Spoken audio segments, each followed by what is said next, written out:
Branca, Praia dos Ossos, um podcast que narra pra gente, mostra a trajetória de uma mulher forte, Ângela Diniz, que foi brutalmente assassinada pelo namorado. E aí, a gente, a partir dessa história, também acompanha, por causa do julgamento, por causa das investigações, por causa do desenrolar de todos os fatos, por causa da cobertura da imprensa, a gente tem contato com o machismo estrutural no Brasil, com a violência que o machismo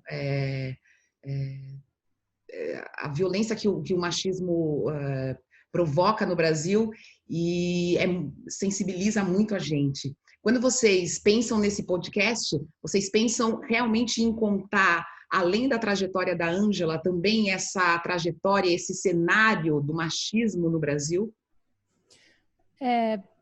Especialmente, né? Foi por causa disso que a gente quis contar, por causa não só por causa do machismo da época, mas principalmente por causa da virada feminista provocada pela defesa que o advogado do Doca Street, o assassino da Ângela, fez no primeiro julgamento, em que ele acusou ela da própria morte, por causa do comportamento dela, que ele disse que era promíscua, chamou ela de prostituta da Babilônia, de Vênus lasciva, que ela não gostava dos filhos porque queria levar uma vida airada, uma vida depravada. Tudo isso foi dito no julgamento do assassino dela como justificativa que uma mulher assim merece morrer e o assassino não tinha nenhuma outra opção a não ser matá-la. Mas isso, na verdade, não era tão incomum na época, né? Aliás, hoje em dia a gente ainda vê isso, inclusive nos tribunais, né? Mas o que fez a gente querer contar essa história foi o fato de que esse primeiro julgamento com essa defesa tão machista, já em 76, uma época em que o Brasil estava começando a mudar, provocou uma virada no movimento feminista, que era muito incipiente na época, eram umas poucas mulheres se encontrando em casa, em geral, para fazer grupo de estudo e ler Simone de Beauvoir, essas coisas assim, e de repente elas viram aquilo e deu uma coisa, principalmente as de Minas, que é o estado de onde era a Ângela. Algumas delas, inclusive, conheciam a Ângela, tinham estudado com a Ângela, a gente entrevista elas no podcast, depois viraram feministas. Elas resolveram que tinha que fazer alguma coisa, por causa também de duas outras mulheres que foram mortas com 15 dias de diferença, também pelos maridos. Elas resolveram fazer um movimento que elas chamaram de Quem Ama Não Mata. E esse movimento foi muito importante para a institucionalização do feminismo no Brasil. Foi nesse momento que o feminismo aprendeu a andar como um movimento social. Quando você é um movimento social muito difuso, né, muito quase privado, né, organizado dentro de casa, é difícil você conseguir conquistas, né? Você tem que aprender a se organizar, você tem que aprender a falar com os governos, você tem que aprender a falar com a imprensa, a influenciar a opinião pública, você tem que aprender a se articular no país inteiro. E essa campanha Quem Ama Não Mata foi um momento em que o movimento feminista deu um salto em termos de organização social, sabe? Em termos de movimento social, e passou a ser realmente um movimento nacional, com grupos de SOS Mulher, foi por aí que começaram a ser criados no Brasil inteiro, e uma articulação nacional das poucas feministas que trabalhavam com isso na época. E foi pelo fato de que quem trabalha comigo, a Paula Scarpim e a Flora Thompson DeVoe, que são muito mais jovens que eu, nunca tinham ouvido falar nem da história da Ângela, nem da história do Quem Ama Não Mata e das feministas e tudo. Então, quando eu contei para elas essas histórias e eu vi que elas não conheciam e elas viram que a história era incrível, a gente falou, bom, isso daria um super podcast. Claro, claro. E isso que eu ia dizer, isso, de alguma forma, o sucesso que esse podcast fez e o número de pessoas que ouviu e a repercussão que ele teve, de alguma forma a gente consegue, a partir desse sucesso, entender que a gente está em outro momento agora? E que momento é esse? Sem dúvida. Sem dúvida. Eu acho que não tem... a história... A gente apresentou a história de uma maneira diferente da história como ela foi apresentada na época, né? A imprensa da época também era uma imprensa muito machista que comprou essa versão apresentada pelos advogados do assassino, essa versão de que ela era uma mulher promíscua, louca, que merecia morrer mesmo, ou que até queria morrer. O advogado até disse isso, que ela queria morrer, que na cabeça dele uma mulher com uma vida assim, que tinha namorados e gostava de sair, só podia querer morrer, né?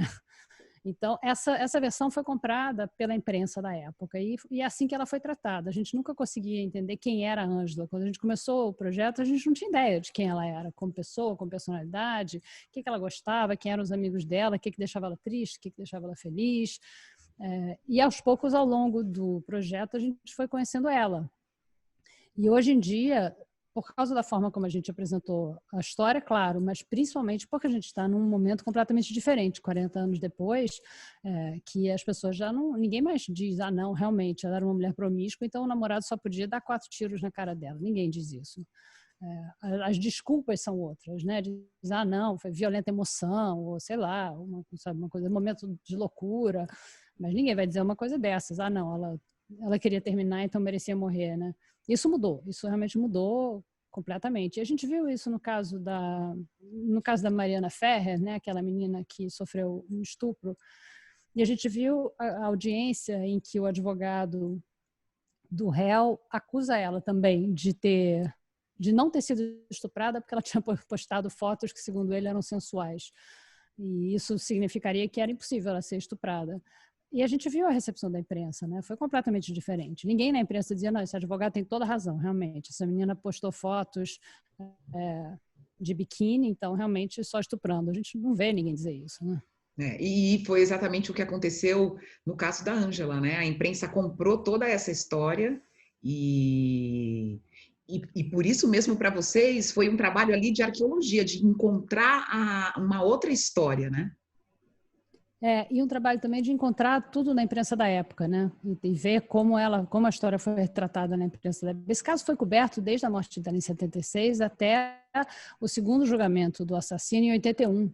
E como ela era o que hoje em dia seria uma influencer, né? Ela era uma celebridade de coluna social na época, e o Doca Street também, saiu em todas as revistas, todos os jornais. Ela era uma socialite, tinha foto dela desde menina em bailes e festas e editoriais de moda. Então, ela era uma celebridade. Então, esse caso foi muito coberto. Então, deu para a gente acompanhar muito bem o que a imprensa falava na época, né? Foi bastante assustador.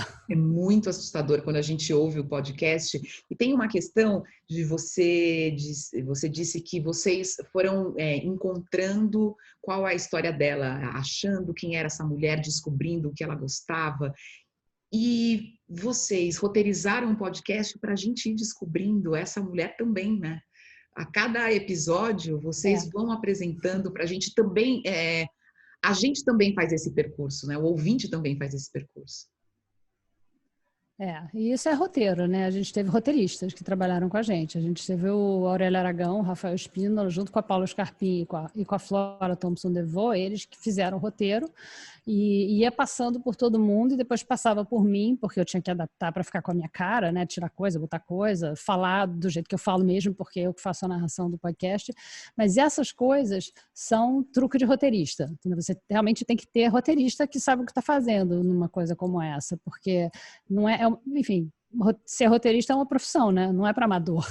A gente não sabe fazer isso. Então, tem que ter eles, sabe, para fazer esses ganchos e ver como que a gente vai, qual a melhor maneira de apresentar a Ângela para o público, para as pessoas terem vontade de ouvir o episódio seguinte, irem aos pouquinhos entendendo quem ela era. Isso é com os roteiristas. E a trilha também, né? Eu acho que a trilha é um elemento importante para a narrativa. A trilha em que você dá momentos de suspense, de leveza, de alegria, em que preenche, mais ou menos indica como que vai ser o que vem a seguir, pontua os pontos mais importantes. A trilha também foi fundamental. A gente vai entrando nesse clima. Vocês conseguiram contar a história que não foi contada dela na época, né? É isso? Exatamente. Na época não tinha história nenhuma. Ela era chamada de Pantera de Minas, diziam que ela tinha muitos namorados, que ela era muito bonita, que ela era muito bonita, que ela era muito sexy, que ela era muito bonita, que ela era sexy, que ela era bonita, que ela era sexy, que ela era bonita, que ela era bonita, que ela era sexy. É isso. O que a gente sabia dela era isso. A gente sabia que ela era bonita e sexy. Nossa, isso é muito impressionante pensar que... e é muito assustador ainda hoje pensar que dentro do sistema judiciário, não, na sociedade, mas ali recortando, dentro do sistema judiciário, a justiça não dá proteção para essa mulher, né? Não dava antes e hoje também não. É raro. Eu acho que na estranho. maioria dos casos ainda tem isso, né? Não, mas onde você estava? O que você estava vestindo? Por que você estava na rua essa hora? Por que você estava sozinha? Por que você foi se encontrar com ele? Coisas desse tipo, né?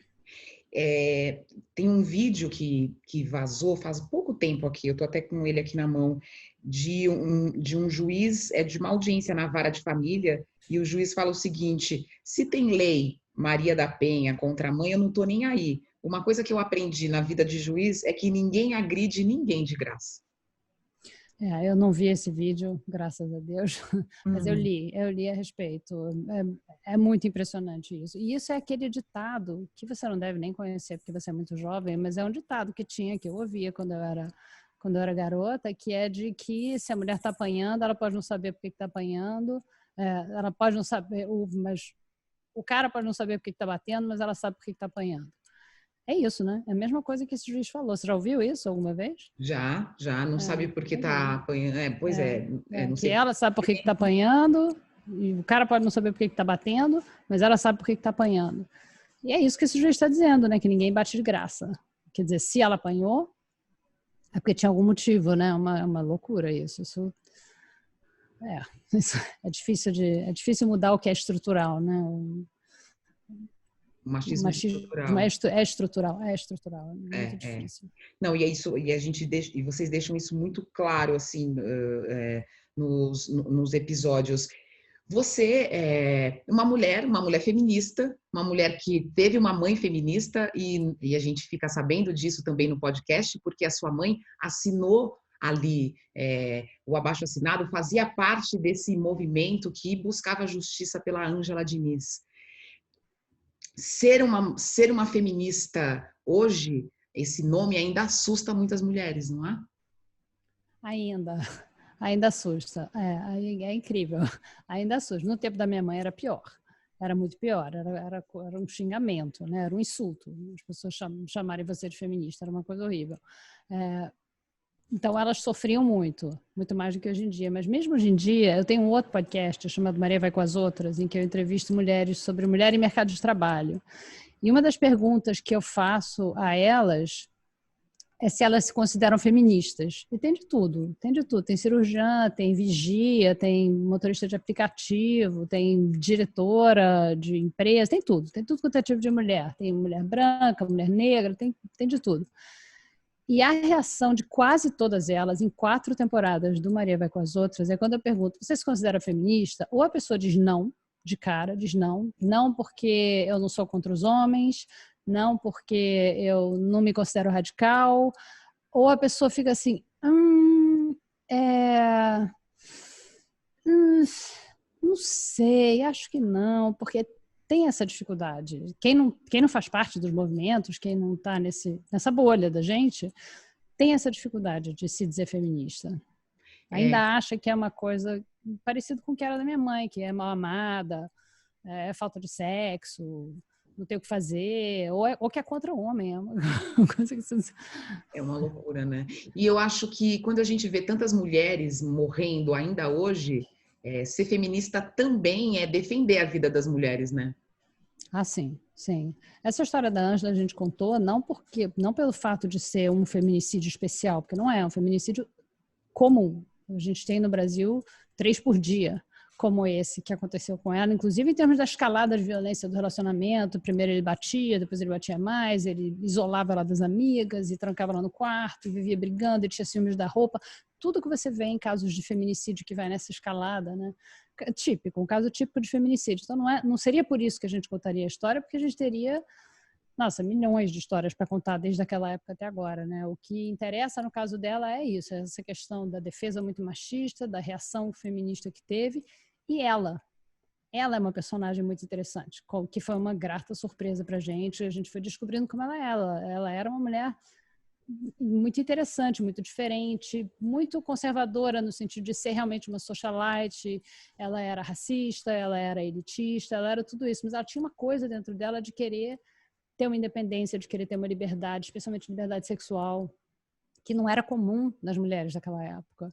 Então, ela era diferente, ela era uma mulher interessante, e isso a gente foi descobrindo ao longo do podcast. Foi uma grata surpresa. E o impacto desse podcast, esse sucesso do podcast, essa vontade das pessoas ouvirem, essa repercussão, como é que chega a vocês? De todos os jeitos, né? Chega pela imprensa, porque eu acho que assim, a imprensa, a grande imprensa mesmo, ouviu e quis resenhar e quis falar com a gente, levou a sério, né? Eu acho que foi uma vez em que, não foi a primeira, mas foi uma das vezes em que podcast foi levado a sério pela imprensa, levado a sério pelo público, sabe? Como uma mídia como qualquer outra, né? Entendendo que podcast é uma mídia profissional e que pode ter impacto. Então, a gente sentiu pela imprensa, que a gente deu muita entrevista em todo lugar, e saiu bastante resenha sobre o Praia, resenhas bem positivas sobre o Praia.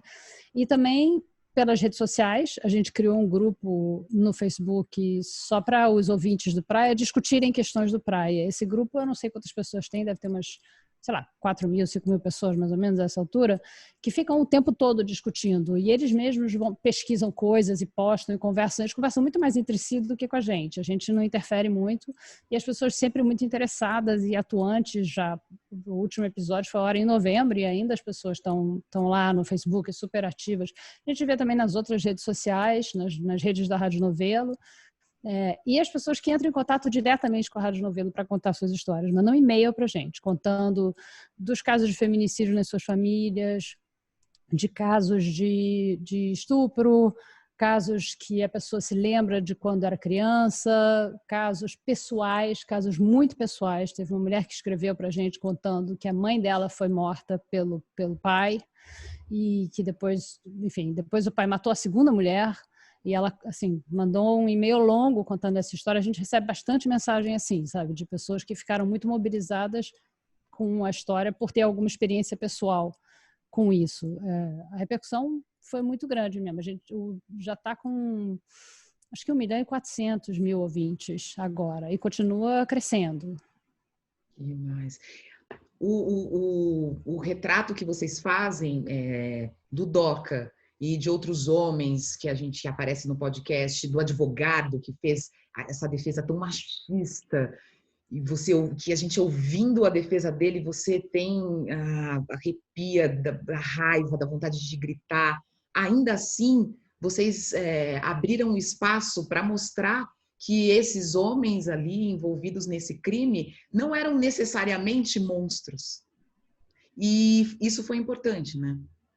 Eu acho que sim, porque é muito importante a gente entender. Bom, basta você fazer a conta. Se você vê que tem 3 feminicídios por dia, não são psicopatas. Não tem tanto psicopata na população, não tem tanto psicopata assim. Mulheres não são estupradas por psicopatas, mulheres não são assassinadas por psicopatas, são estupradas e assassinadas e assediadas por homens normais.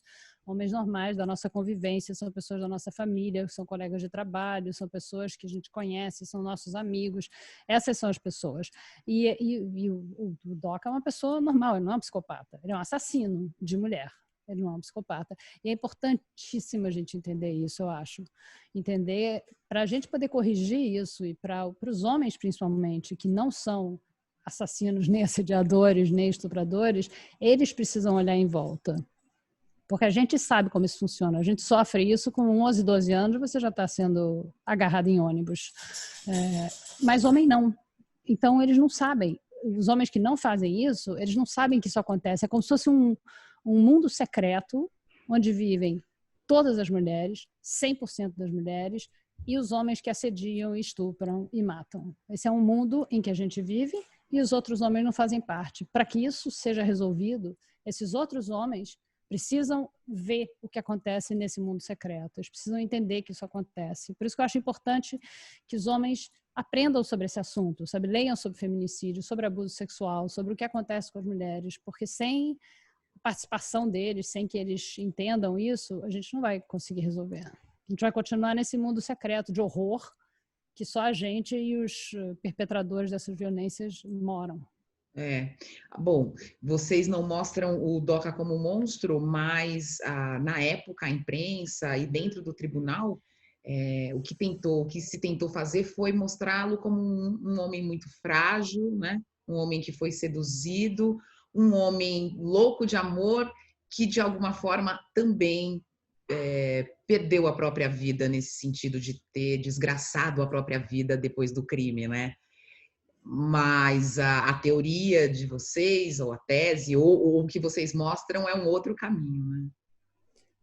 Porque na época, inclusive, ele dizia muito isso. Em todas as entrevistas dele da época, ele diz, minha vida acabou, e ele chora, ele diz que ele amava a Ângela, coisa que, aliás, eu acho que ele amava mesmo. Não tem nada a ver uma coisa com a outra. Quem ama não mata é um bom slogan, mas não é verdade, porque quem ama mata.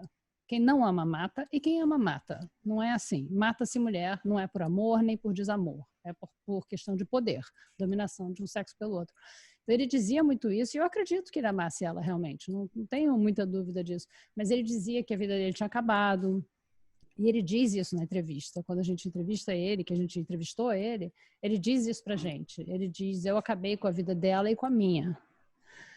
Isso foi uma coisa que me chocou muito ele dizer isso depois de 44 anos, porque ele estava lá na minha frente, aos 84 anos, tendo tido uma vida plena. Ele, depois que ele saiu da cadeia, ele casou de novo, ele começou a namorar a mulher dele enquanto ele ainda estava preso, era uma mulher que ele conhecia já de antes. Eles namoraram, ele casou com ela. Pelo que todo mundo diz, ela é uma pessoa maravilhosa. Eles tiveram um ótimo casamento que durou quase 50 anos, até ele morrer, que ele morreu algumas semanas atrás. Ele viu os filhos crescerem, ele viu os netos, ele tem muitos netos, ele viu os netos crescerem. E sabe, a Ângela também tem filhos, ela tem netos também, ela tem bisnetos, que ela nunca pôde ver. Então, ele dizer que ele acabou com a vida dele foi uma coisa que me chocou ali na hora. Pouca coisa me chocou naquela entrevista. Na verdade, porque eu já tinha visto tanta entrevista dele, eu tinha lido o livro dele, ele repetiu mais ou menos o mesmo discurso de sempre, mas ele dizer que ele tinha acabado a vida dele estando ali na minha frente, depois com 84 anos, tendo tido uma vida feliz, me chocou bastante.